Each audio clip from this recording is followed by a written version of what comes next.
You are listening to Leaders and Legends, a podcast produced by Veteran Strategies and featuring conversations with fascinating and impactful men and women who have shaped our world, our communities, and our history. My name is Robert Vane, Principal of Veteran Strategies, and your host for our discussion. You are listening to Leaders and Legends, a podcast presented by Veteran Strategies, an Indiana-based public relations enterprise, and sponsored by Garmon Construction, Leaders and Legends LLC, the Grand Hall and Conference Center at Historic Union Station, the McGinley's Golden Ace Inn, and NFP, a national insurance broker with strong local content. Our podcast is featured on the All Indiana Podcast Network in partnership with Wish TV. You may find Leaders and Legends at allindianapodcastnetwork.com. Thinking of starting a podcast or need to host a public meeting? Let Leaders and Legends LLC be your partner as you look for new ways to communicate your message. Please contact Chris Spangle or me at leadersandlegends.net. And as always, all our podcast interviews are dedicated to the legacy and generosity of P.E. McAllister. Thank you for joining us on the Leaders and Legends podcast. Our guest today is widely acclaimed, prize-winning, New York Times best-selling author, Alex Kershaw. Mr. Kershaw was educated at Oxford University. He has written more than a dozen books. His current book, it's about to be published on May 21st, 2024. It's called Patton's Prayer. I was lucky enough to be sent an advance copy of it for this podcast interview. Mr. Kershaw, thank you so much for joining us on the podcast. Hey, great to be with you. Patton's Prayer is the name of the book. It details basically the period, correct me if I'm wrong, that encompasses the Battle of the Bulge and the months afterward. Battle of the Bulge starts on December 16th, 1944. Ironically, the same day as the Boston Tea Party, a couple 150 years later. What made you decide to write this book? It's one in a series of different histories. How did you chronicle this time period? It's been written about so much, but yet I found your writing to be exceptionally fresh. I'm just a huge fan of Patton. I'd always wanted to concentrate on him. He featured in several of my other books, and I just thought I want to write about an incredibly good combat commander, someone that's really colorful, that was completely outspoken, politically incorrect. I figured that we wouldn't exist today. And I guess I was just nostalgic for a real badass. And I wanted to tell the story of the Battle of the Bulge through his eyes. And I also wanted to explore the notion of faith and the spirituality and how much it matters to believe in something bigger than yourself in life and certainly in war. Let's talk just for a few minutes about Patton. I've done a couple of podcasts on Old Blood and Guts, and most recently with Kevin Heimel, who has written several books on Patton. You mentioned the contradictory nature somewhat that he has. It came out in the movie Patton. I'll ask you about that in a few minutes. But what draws you to Patton per se, as opposed to a Bradley, a Montgomery, a Mark Clark? Patton was very good at the most important thing that you need in a war if you're at that level of command, and that's to inspire your men to kill the enemy as quickly and as effectively as possible. And I think that of all the U.S. combat commanders, certainly perhaps in the 20th century even, you'd have to go back to the Civil War to find someone as aggressively fatal as Patton. I think that he fit that bill, that requirement to end a war perfectly. He was determined to inflict as much destruction as possible on the enemy, to move as quickly as possible, and he didn't care really how he did it. It was all about winning and killing. And I think that if you romanticize war and turn it into something which it isn't, you may not like Patton that much. He may certainly today would offend an awful lot of people. I think he'd probably offend everybody. But in 1944, the winter of 1944 into 45, he was the most effective Allied army commander. By the end of the war, he was in charge of over 450,000 Americans. And he got the job done, and he did so with brilliance, with courage. He led from the front, and thank goodness he did, because countless Europeans were depending on the Allied advance, in particular the American advance, and he led it, certainly through the key months of December, January, February, March into April. He was the most effective, most aggressive, and I think most underappreciated in some ways Allied army commander who was around. He had the attitude that you mentioned other generals, specifically Ulysses S. Grant, had in the American Civil War.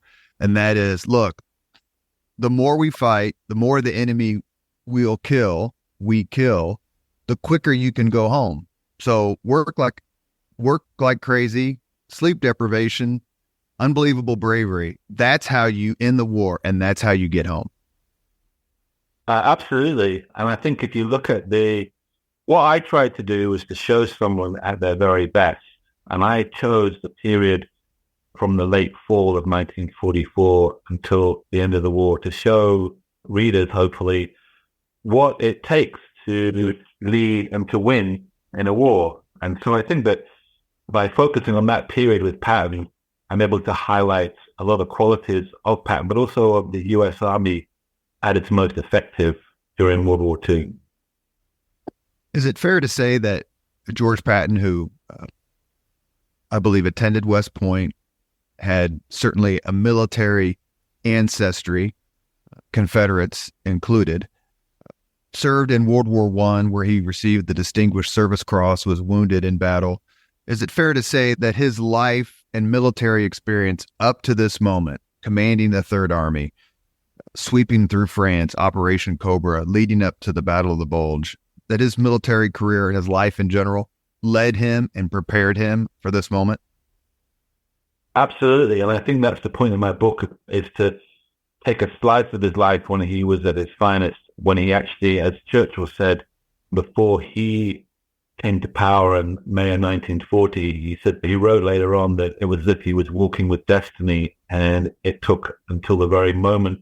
I think Churchill was 65 when he was called to save the free world in the West. And you look at Patton, he was almost 60. So these are two men that's been actually had a lot in common in some ways, and had spent much of their careers in the wilderness, so to speak. And yet destiny called them at a late stage, and they performed magnificently. It was as if they'd been put on the planet to excel at these very critical moments in modern history. You mentioned General Patton being controversial. Perhaps the most infamous example of this is when he slapped some soldiers as he was touring a medical unit or touring an army unit. How did he get saved? Who intervened to preserve Patton for what his walking with destiny would entail in France and Germany? We have to go back to July of 1943 with the invasion of Sicily to begin this explanation. And there were two incidents. One was a slapping incident, and the other was actually where he actually, as far as I could find out, according to the evidence I saw, he actually kicked the guy in the ass.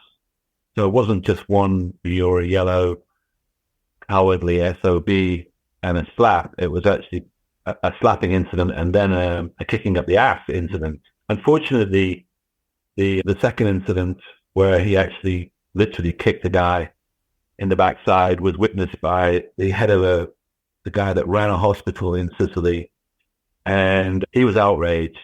And the press found out about this. It was leaked to the press, and the press found it for a while. And then I think it's reporter Quentin Reynolds actually went to Eisenhower and basically blackmailed Eisenhower. I mean, imagine this, said, I think it was in the early fall of 1943, basically he said, look, we know what Pat did, and we want something done about it.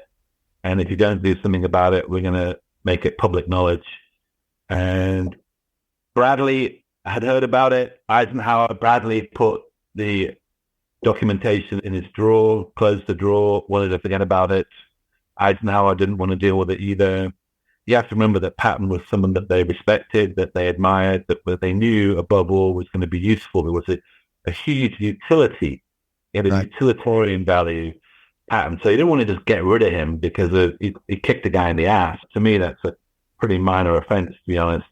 It did become public, and Eisenhower was upset that it became public. I don't think Eisenhower could have cared less, to be honest, about whether Patton went and kicked a guy in the back of the backside. I think what Eisenhower was more concerned about was that kind of act, that kind of Patton act would lead to him having to lose one of his finest combat commanders. It was more about him being handicapped by Patton's behavior than it was the actual incident.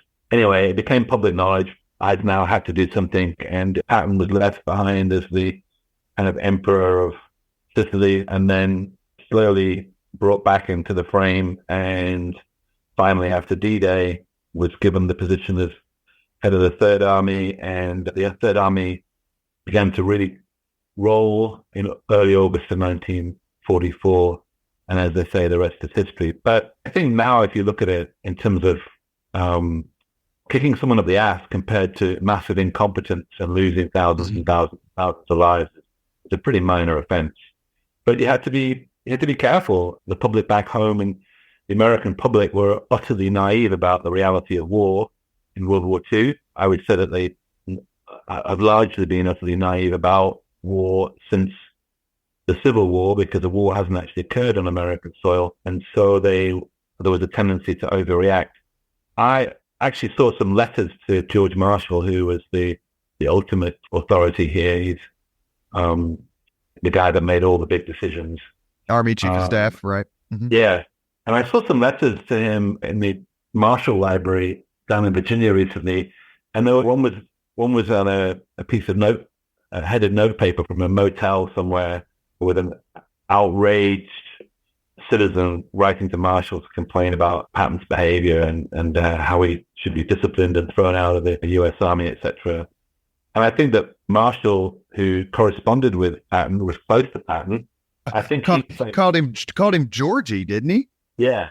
I think he felt exactly the same as Eisenhower and others who were saying that it was unfortunate that Patton had this weakness, which was to not be able to keep his mouth shut and to sometimes become very volatile. But you know what? You have to take the rough with the smooth, and they knew that. You're listening to the Leaders and Legends podcast. Our guest today is best-selling author Alex Kershaw.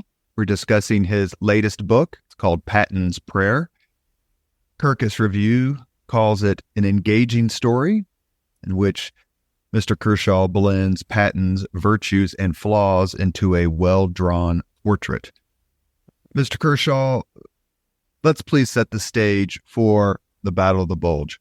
Your description of it, both from a strategic, a tactical, and a personal level, is so fascinating to me. I was in the Army. I never served in combat. My son did serve 2 tours in Afghanistan.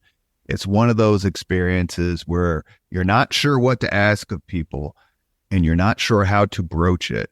And I thought your use of letters in your own research told a story that, as I was sitting here reading it, you just wonder, how do these people ever sleep, ever, the rest of their life? So with that as a short intro, talk to us, please, a little bit about the situation on the Western Front in December 1944 that sort of sets the stage, the foundation for Germany's surprise attack on December 16th. I think if you were to choose one word to describe the situation, certainly on the Allied side, it would be hubris. You could add to that complacency. We'd followed, without getting too diverted here, we'd followed a strategy of what was called the broad front strategy, which meant that by December of 1944, the Allied front line stretched all the way from Holland for well over 1,000 miles to Italy. We were pursuing this broad front strategy.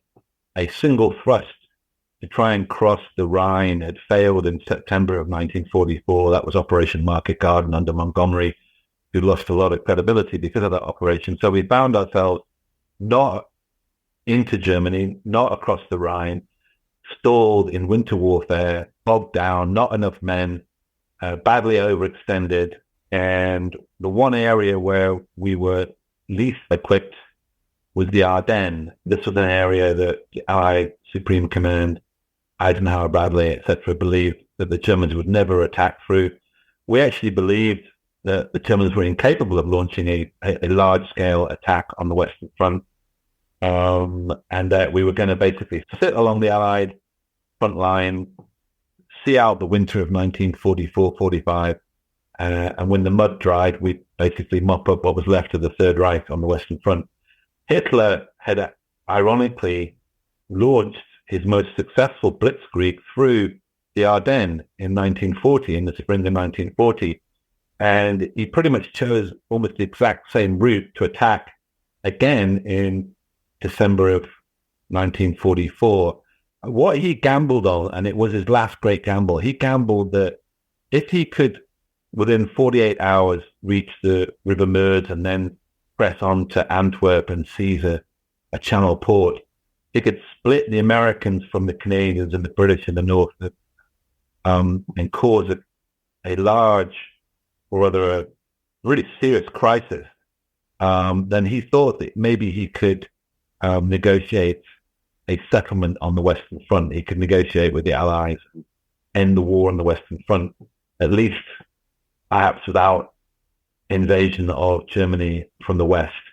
And this would allow him to regroup and divert all of his forces and strength to the Eastern Front and somehow stop the Red Army. It was a big gamble. It probably would never have worked, but it took one thing that was absolutely certain, was that on December the 16th, 1944, it took almost everybody by surprise. There were some intelligence officers lower down who had reported noises and troop movement, etc. And Patton, the only senior Allied commander, was the only guy that was prepared. He had a plan in place. He actually had 3 plans in place. And so when the Germans did finally surprise us on the 16th of December, over 200,000 troops attacked. The spearhead was an SS spearhead. The only guy that didn't panic, wasn't in chaos, knew what to do. Only guy that knew what to do and how to react was George S. Patton, Third Army commander, which is really what my story boils down to. How did he know? What did he do? How did he save the day at the Battle of the Bulge? And what does that say about his leadership? And what does that say about how the war ended on the Western Front? In the movie Patton, it appears that George C. Scott, the actor who famously both won and refused an Oscar for the role, they have Patton predicting where the attack will come from. Not only that, but also the timing. I think he says the Germans haven't made a winter offensive since Frederick the Great. But research since then appears to contradict this prediction. So did he predict that it was going to happen, or he just happened to have planned for it to happen, which are obviously two different things? He didn't predict it. What happened was that one of the things that we should stress about Patton is that he had a fantastic staff. So he hired well, he was loyal to his staff, didn't fire them unless he absolutely had to. And I can't come across any instances where he actually had a planning staff, specifically where he fired any of those guys. So he had a superb, long-standing staff. They'd been with him for 2 years at least. And their job was to work out what the enemy could do, what they were doing, and how the Third Army should react and therefore progress. And the information that was coming through to Third Army staff, intelligence staff, in late November and early December of 1944 indicated that there could be a large German strike somewhere on the Western Front, perhaps to the north of the Third Army, somewhere near the Ardennes or in the Ardennes. And based on that information, Patton ordered his staff to come up with plans of action, plans of attack, or plans of reaction if that strike was to happen. And he didn't predict the date. He didn't predict the strike, but he was ready for something to happen. And if it did happen, he had plans in place. Since I just mentioned it before we move on, because I'd love to hear your take on it, the movie Patton, released in 1970, was famously, I think, Richard Nixon's favorite movie. He watched it constantly. What is your take on that movie, both in terms of George C. Scott's performance as Patton and how they got the history either right or wrong? I love the movie. I watched it just recently, and I think it's remarkably accurate in so many ways. I know that George C. Scott insisted on the script being rewritten to be fairer to Patton, to be more accurate. He was a bit of a stickler for historical accuracy. But I think it's a really good movie. I love the opening sequence when he makes a rousing, rebel-rousing speech. That's actually not one single speech that's reproduced there. It's a combination of 3 or 4 different rants or speeches. When you look at it, you think, oh my God, there's no way that this actually could happen. A guy could have stood up and said such things and been so rude and used such blasphemous language. But actually, Patton did. It's just that it's taken from 3 or 4 different incidences. So I really like the movie. I think it makes Patton into something of a caricature in some ways. I think he comes across as being a little bit too hot-headed, too hyper-aggressive. But I think that it captured the journey well. It captured some of the complexity of the man. It made him into... It highlighted the star that he really was. The guy was a star. The gruffness, the aggression, the craziness. Patton was all of these things. Very complex. He's a great character, great guy to write about. One of the reasons why I wanted to have a go at telling his story, certainly during this period, winter of 1944-45, is because it's such a colorful story. It's really fun to write about. It's fun to read about. And I think that I was not trying to write a biography. That's been done before. It's been done very well. But Carlo D'Este, I wrote, I think it's almost like 800 pages. There's been really good accounts of Patton. I wanted to put Patton at the center of a fantastic story, which was the Battle of the Bulge and the end of the war in Western Europe. I wanted to have him as my main character. But I also wanted to tell the story of the guys that fought for him and the Battle of Bastogne, some of these climactic, really cool moments in World War II. But I wanted to have the narrative propelled by this awesome character, Patton. He's my star, and he's really fun to follow. Let me ask you one other question. It's related kind of to the movie, but I believe it's mentioned in your book as well.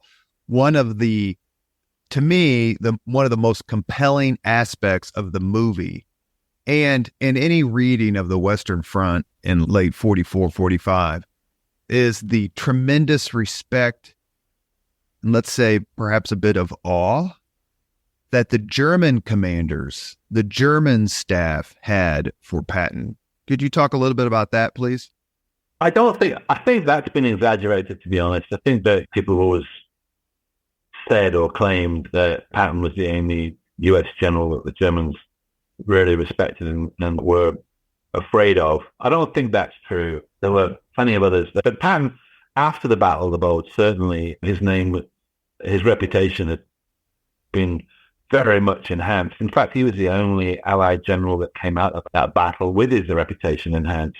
So I think if you were looking at the German High Command in February of 1945, after the battle's been won, definitely Patton is respected, absolutely. And feared, I don't know whether that's the right word to use, but definitely respected. He was a guy that had got the job done, that had been effective and had fought hard and pushed his troops very hard, the kind of general that the Germans would have wanted on their side. Anybody would want that kind of guy on your side. So I don't think that, this kind of legend that, that they were all quaking in their polished leather boots when they heard the word Patton. I don't think that's true, but they definitely respected him and feared. I don't know. You wouldn't want to be on the wrong side of the Third Army, but I don't think he feared. I think what he would have preferred was respect, and he was certainly respected. Is that the main reason, this respect, this previous uh, pattern of victories. Is that why Eisenhower made Patton the commander? I think it was the 15th Army, the dummy army near Calais that was supposed to, and maybe it did, confuse the Germans as to where the cross-channel invasion was going to be. Patton was chosen for a reason, correct? Yeah, and you have to remember that Patton's a cavalryman. He's a pioneer. He's an avatar, and an outlier in many different ways. That's what's so interesting about him as a character. So he is the father of American tank warfare. Served in World War One, led the first American tank unit in World War One. Actually created the tanker patch, the triangle patch for an armored division. He divides that. So he's a very smart guy that studied war, knew about war, as he crossed France, Normandy in the summer of 1944. He followed the route of Julius Caesar. He was reading Julius Caesar. He knew his history very well. He'd studied it very well. I don't think there was a more knowledgeable military historian in the U.S. Army ever. That's a big claim, but I don't think anybody ever studied military history, practiced it as well as George Patton. And he was an intellect. He was a very smart guy, very smart indeed. And so I think that the reason why he wasn't in the Normandy invasion was because Eisenhower was keeping some of his most important powder dry. We needed, above all, mobility and speed. And the Third Army was there to basically exploit a breakout because and the great strength was speed and mobility. He was a really good practitioner of armored warfare. And so if you look at the 4th Armored Division, which was part of the Third Army, it became the sharp end of the Third Army. It was the spearhead of that swashbuckling advance across Normandy. Patton knew how to perform armored warfare. He'd studied it. He'd practically invented it, certainly in terms of the U.S. Army. And therefore, when he came into the Battle of Normandy, he exploited that breakthrough and did so brilliantly. There are great stories about how an officer would call up Third Army headquarters and say, "Where are we going to stop for the night?" And Patton would scream back, "You're not going to stop. Why? The fact that you're even calling me now is an abomination. Don't stop." Let me ask you a question as it relates to World War One, and we're talking about the drive of the Allied armies across France. The determination, the decision to invade Germany itself. How critical was that on the part of the Allies? And I asked this question with two things in mind. World War One ended with an armistice. I don't believe there were any Allied troops in Germany, in Imperial Germany. If there were very few, Germany was basically untouched. Secondly, you have the Russians, the Soviet Union, in World War II, bearing down on Germany from the east. So the mere fact that the Allies are going to invade Germany is a departure from what happened in the First World War. And we all know that the First World War created the Second World War and all these problems and stab in the back, other things that aren't germane to this conversation. But if you have a minute, talk to us, please, the Leaders and Legends podcast audience, about why it was so important for the Western Allies not only to get into Germany, but to get as far as they could. Because there was no other way to destroy Nazism and to topple Adolf Hitler. We'd created a difficult situation for ourselves because we decided on unconditional surrender. So at the Casablanca conference in late 1942, it had been agreed that we should demand unconditional surrender. That was something that troubled Churchill and others because it basically didn't leave the door open to negotiation right until the end of the war. If you've got your back against the wall and you think that maybe you could surrender and retain some sort of dignity, that you could negotiate, then you're not going to fight to the bitter end, the last man, the last breath in many cases in the ruins of the Third Reich. Because we set this demand of unconditional surrender, we had to go all the way. That's what we were dealt with. We were left with unconditional surrender, which meant that the Germans under Hitler fought right until the very end when they couldn't fight on any longer. had to occupy Germany to destroy a virus. It was a genocidal virus that had left, by the end of the war, left 19 million civilians in Europe dead. We had to make sure that what happened after the First World War wasn't repeated. And so to defeat the Wehrmacht, to defeat in particular the SS, and to make sure that Adolf Hitler would not continue in power, that we could end the Third Reich, destroy Nazism, rebuild Germany as a democratic, humane society, and importantly, by the spring of 1940, try to liberate as much of Western Germany, what became Western Germany, as possible, to occupy Germany instead of the Red Army. We had to keep going, and we had to basically liberate as much of Germany as we possibly could, otherwise it would have fallen to the Red Army.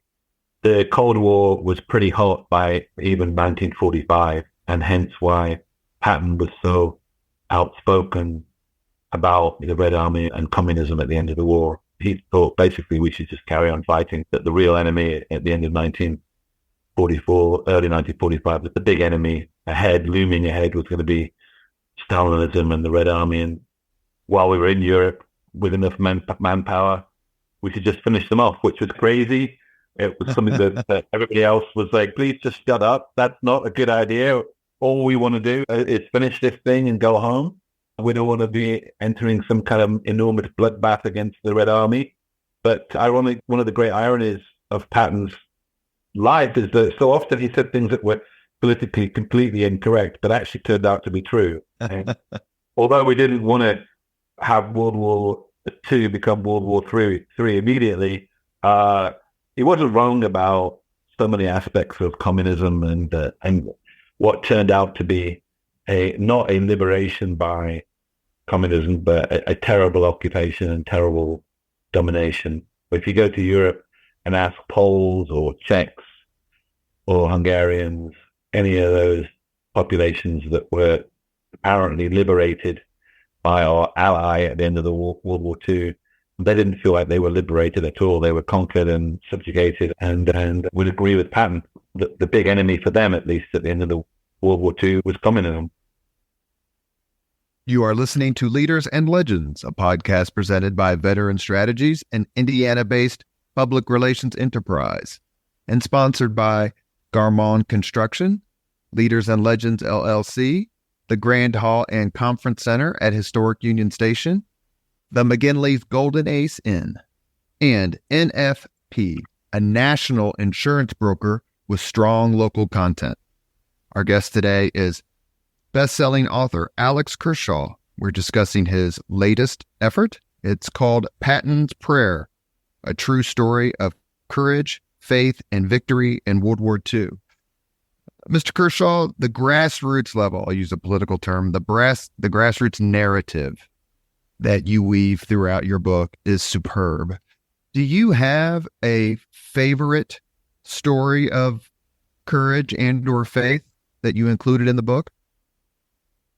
Yeah, I don't have a favorite. I pepper the narrative with lots of examples of courage, extraordinary courage. I think I mentioned a couple of incidents where American troops earned the Medal of Honor. I think that rather than individualizing it, I would talk about the capabilities of the U.S. soldier in general. And I think that one of the things that I've always loved about the Battle of the Bulge is that before December the 16th, 1944, there was a tendency among the Germans, certainly this was the propaganda that was pumped out too, there was a tendency to underrate the American GI. Hitler thought they were a bunch of gum-chewing half-breeds that, that a racially impure country such as the United States could never defeat Aryan supremacy. And if you look at the battles that had been fought in, Italy, Sicily, and elsewhere in Normandy, the Germans could make a pretty good point, which is that we had superiority in air power. We would just shell the hell out of them. For every one shell that the Germans fired on the Western Front, we fired 10 times as many.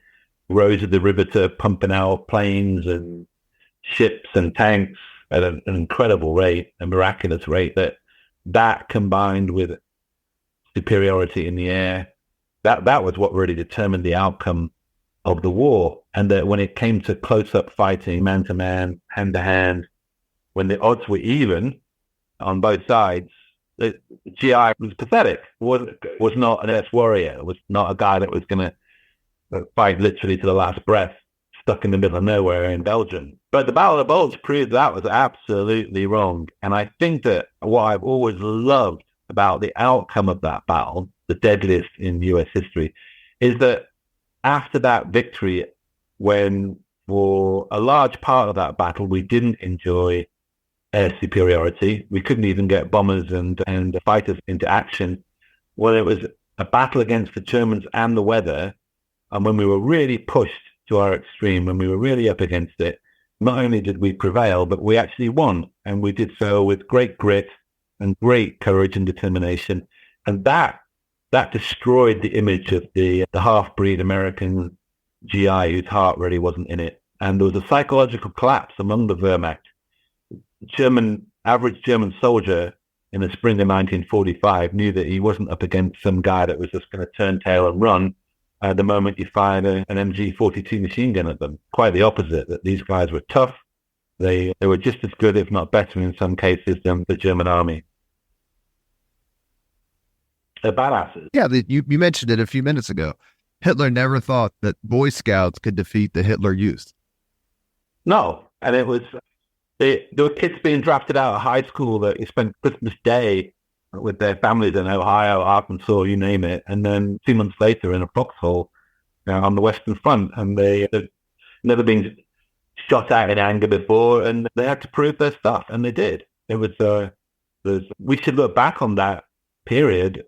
If you're British, Canadian, American, that liberation of Western Europe, we kicked ass. We did a great job. It's the best thing we ever did, I think. We defeated a terrible evil. We saved countless lives. We brought light and civilization and humanity to a place that had been benighted by barbarism.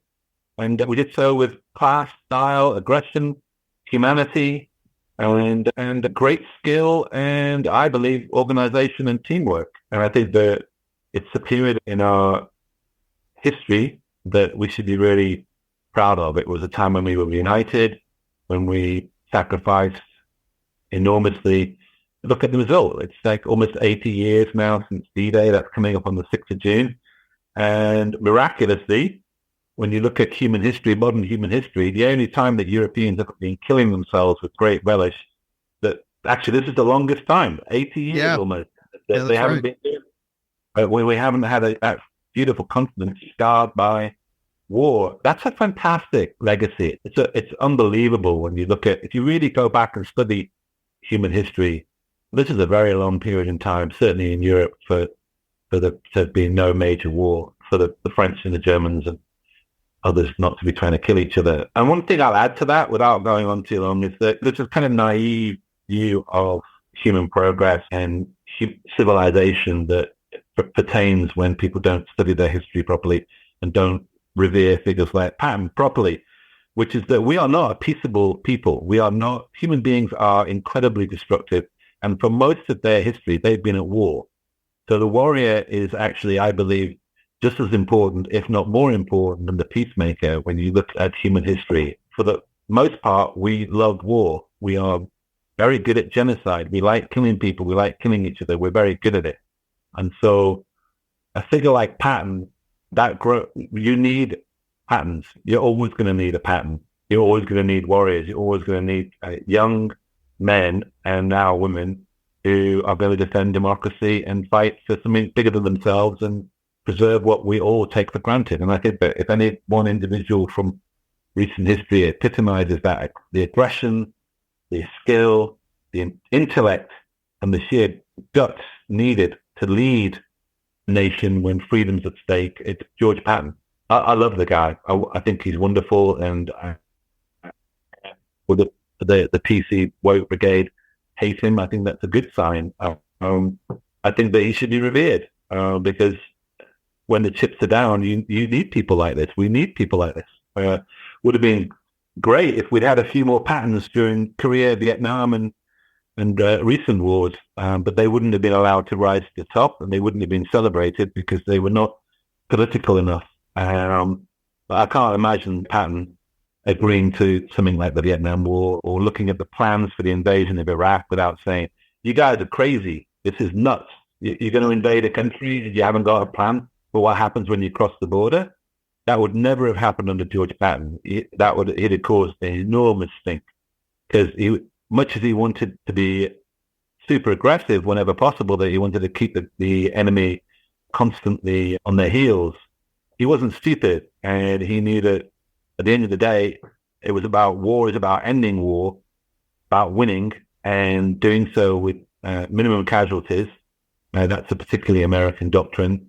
And if you don't plan properly, if you don't look ahead properly, if you don't think about your next 3 or 4 moves ahead on the chessboard of war, then you could end up losing a hell of a lot of lives, and more importantly, losing the war. And it's a shame that we didn't have a few more people like George Patton in the last 80 years of American military history, because some things might have turned out differently.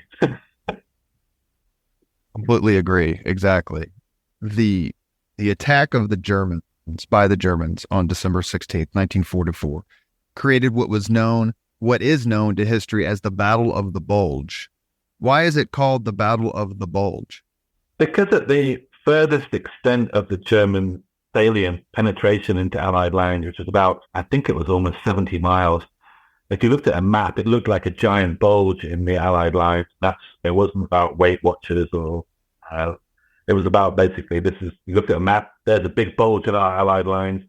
The furthest the Germans got was, as I said, around 70 miles from their start-off positions, and it took us from the 16th of December right through to the end of January 1945 to push the Germans back from where they started. It was basically a month-long slugfest in the coldest winter in living memory.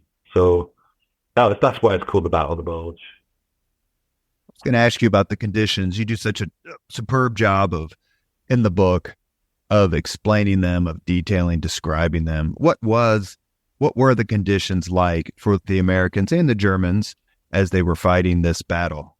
I've written about the Battle of the Bulge before in a book called The Longest Winter that came out like 20 years ago, and I wrote about the most decorated U.S. platoon from World War II, that their actions on the 16th of December 1944, they were later decorated after the war, a long time after the war. They were decorated for carrying out basically a suicidal last man stand. And when I was researching that book and when I was researching this book, I thought so many times people say it was the coldest winter in living memory, it was really cold. And I thought, is there any truth to this? So I actually researched it, and I found out that, yes, the winter of 44, 45, it was 3 or 4 or 5 degrees colder on average each of the days during the battle than it had been for a long time, than it had been for over 50 years. So, yeah, it actually was colder that winter than it was normally. The conditions were, in December of 1944, they varied. So sometimes it snowed, it was sleet, snow, wet, misty, very thick cloud cover until the morning of the 22nd of December, 1944. So you went almost a week with very poor visibility, so bad that we couldn't launch the Allied air forces, which made a big difference. And actually, Hitler had been counting on bad weather to help him. One of the reasons why the book's called Patton's Prayer is because Patton famously distributed a prayer card to every man in the Third Army. That's over 250,000 men. It was basically a prayer beseeching God to bring good weather. And when the skies cleared finally on the 22nd of December, Patton believed that his prayer had been answered. And in fact, it was answered in the sense that the skies were clear, and that allowed the one advantage, the one major advantage we had, which was air superiority. It allowed us to bring in that to play with a huge impact. And the conditions in December varied, and what people forget is that when you get into early January of 1945, the first couple of weeks of 1945, it was bitterly cold. And so there were cases where guys would freeze to death in their sleep. you'd have to be hugging your foxhole buddy tight every night to try and share body warmth. You know, trench foot, frostbite was epidemic, very cold indeed. It didn't get above freezing in the day. There were snowstorms, guys spreading across the field in 5-6 foot of snow, going nowhere because basically they were under blizzard conditions in very cold temperatures. So it was about as tough conditions as you can get in the European theatre. Pacific was a very different war. You're dealing with jungle warfare there, mosquitoes and tropical disease and terrible downpours and other factors. But in terms of the war in Europe, the European theatre, I don't think the conditions were ever worse or harder to survive than January of 1945. The weather was atrocious. And I think that one of the things I should add is that the few survivors from the Battle of the Bulge arrive today. The thing they'll always tell you about, the thing they talk about first, is just how bad the weather was. They've never forgotten it. It's almost like the cold got into the marrow of their bones and it's never left them. It was, you go like a night shivering your backside off in a foxhole, scared to fall asleep in case you freeze to death. You do that night after night after night, living on really crappy rations and wondering whether you're going to have your throat slit at any moment at night. That leaves an impression. That was, we celebrate the Battle of the Bulge and victory in the Battle of the Bulge, not only because it was a victory over Nazism and evil, because it was, but it was a victory over the weather too and the conditions. It was a supreme test of humanity. How many of these men have you talked to, have you interviewed?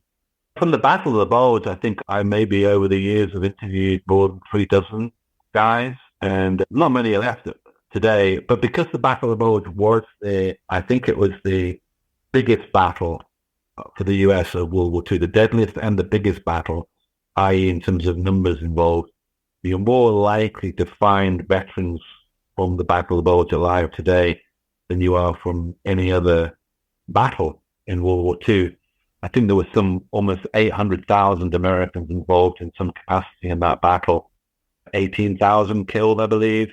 It was certainly the deadliest battle of World War II for the Americans. Yeah, it's hard to find anybody alive today that from a key battle in World War II, because we just had the last sailor of the Arizona. I think we may be down to less than 100,000 World War II members of the Greatest Generation who are alive.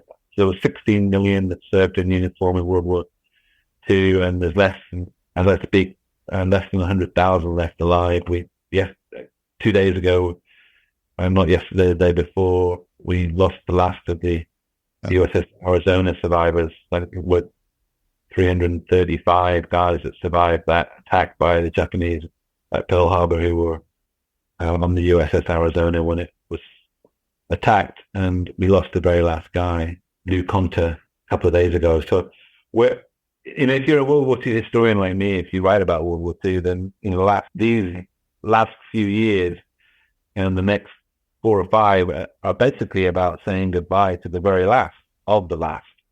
The last Medal of Honor recipient, a couple of years ago, I interviewed him, Woody Williams. He's gone. That's 4. Yeah. I was trying hard to get him on the podcast. I think it was his nephew or his grandson and I were talking back and forth, and Hersh Williams he just was too sick. I would have loved, especially, is he Okinawa or was he Iwo Jima? I'll have to look it up. But anyway, Iwo Jima.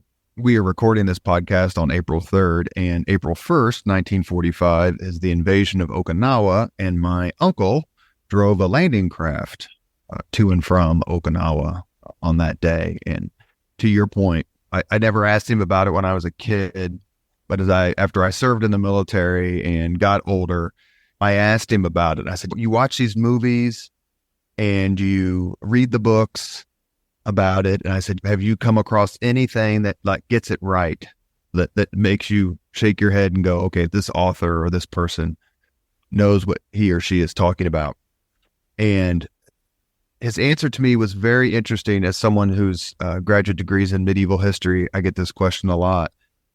He says that people can describe it very well.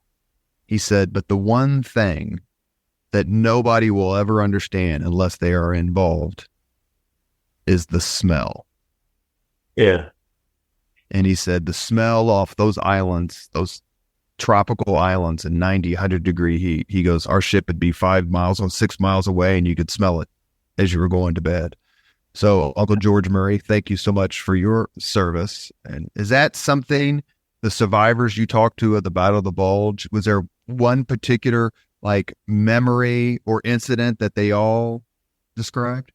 I think we mentioned it earlier on. It was the cold. That's the thing that is the commonality there. Just how unbelievably cold it was. Which the cold really affected their ability to fight, not just because they were cold, but because it would freeze the mechanisms on their weapons. They wouldn't leave their weapons outside the building overnight because the bolts would freeze. They had to keep tanks, etc. Anything that could freeze would, and so you had to be very careful about your weapons and what you relied on that was mechanical. That in itself was a big concern. So I think that at the end of the day, the thing they were really worried about was how the freezing conditions would impact not just them, but their ability to fight. And that's the thing that the Battle of the Bulge veterans, if you sat down with a few of them and they would all talk about just how unbelievably cold it was. It was advantageous, or rather it was convenient in a macabre way that bodies froze and that you wouldn't have the stench of decaying flesh that you have in the air off Okinawa or Iwo Jima, etc. That it was so cold that it froze bodies, and they didn't have that stench of the battlefield, if you like. That was one advantage to fighting terrible winter. One last question before we get to the 5 questions that we ask all of our Leaders and Legends podcast guests, and we are talking with prolific and best-selling and highly respected author Alex Kershaw. He wrote a book. It's called Patton's Prayer, a true story of courage, faith, and victory in World War II. It's such a fun, I hate to use that term given the subject, but it's a fun, breezy, interesting, terrific read. No discussion about the Battle of the Bulge can be complete, and I know there are so many other things about which we could have spoken, without mentioning General Anthony McAuliffe and his nuts response to the German call for surrender at Bastogne. Talk a little bit about that, just because it's fun. It's so American. McAuliffe was deputy division commander of the 101st Airborne. The actual division commander was not in the Ardennes when Bastogne was encircled by the Germans. And I believe that the last road out of Bastogne was cut on I believe it was the 23rd of December, 1944. And so McAuliffe, who was an artillery officer, found himself in charge of bastards of Bastogne, the 101st Airborne, and he received a demand to surrender and replied famously to the demand for surrender, nuts. It was the first thing that he had thought of, the first thing that came out of his mouth. And when he was actually asked by his staff, how do you want to really answer this demand for surrender, he didn't really know how to do it. And somebody said, I think your first reaction was great, nuts. And so that became the answer to the German demand for surrender. It's become so famous now. There's a one phrase that anybody knows from an American general in World War II. It's nuts. And it's symbolic of that obstinacy, the guts, the determination, the up yours, we're going to carry on what may. It's the nuts. It's about as American as you can get in terms of saying to someone, polite. I think I'd have said something far stronger than that, but it's cute now when you think about it. Almost 8 years later. I enjoy your paragraph where when you describe or retell how the American who delivered the message to the German officer and then had to explain it because the German's like, what does this mean? We have no idea. And to me, it's a highlight of your book.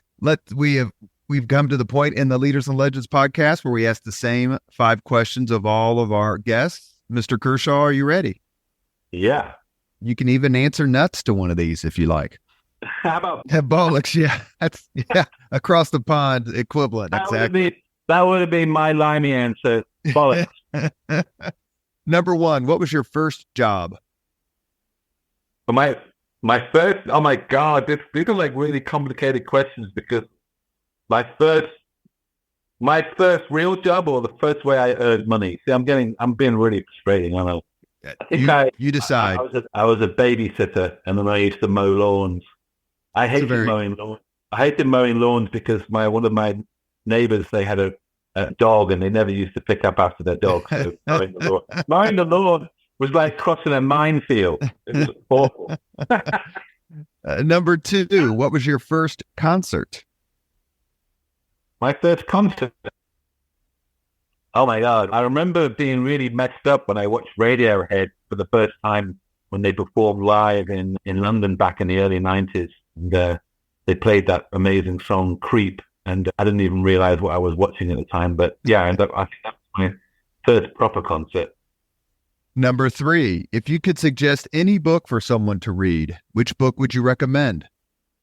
Right now, I think that people should read a book called The Comfort Crisis that came out, I think, about a year ago. It's all about how pampered and spoiled and how much we've lost touch with who we really are. The Comfort Crisis. I loved it. Number four. If you could witness any event in history, be there in person as it happens, which event would you choose? I would like to be a horny Yank from, I don't know, some beautiful part of the United States. I'd like to be in like 1819 on the 25th of August, 1944, among the very first Americans in the 4th Infantry Division to liberate Paris.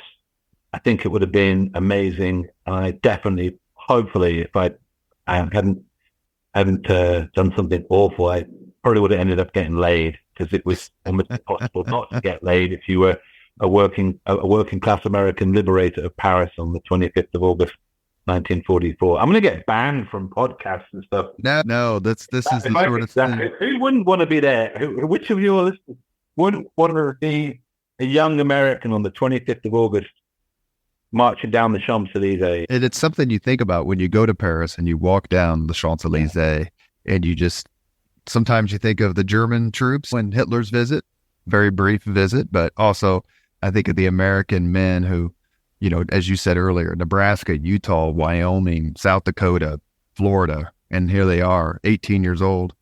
Last question. If you could have dinner with anyone living today, 2 hours off the record just to chat, whom would you choose? Depending on what I wanted to achieve. I guess if I had a chance of poisoning him, I'd probably go for Putin and take one for the team. But I don't know. I'm a big soccer fan, so maybe if Aston Villa end up winning the European Cup, I'd like to be with one of the goal scorers or Biden. But I'd be interested to be able to actually sit with the president. I don't know. It's a good question. Yeah, good question. You have been listening to Leaders and Legends, a podcast presented by Veteran Strategies, an Indiana-based public relations enterprise, and sponsored by Garmong Construction, Leaders and Legends LLC, the Grand Hall and Conference Center at Historic Union Station, the McGinley's Golden Ace Inn, and NFP, a national insurance broker with strong local content.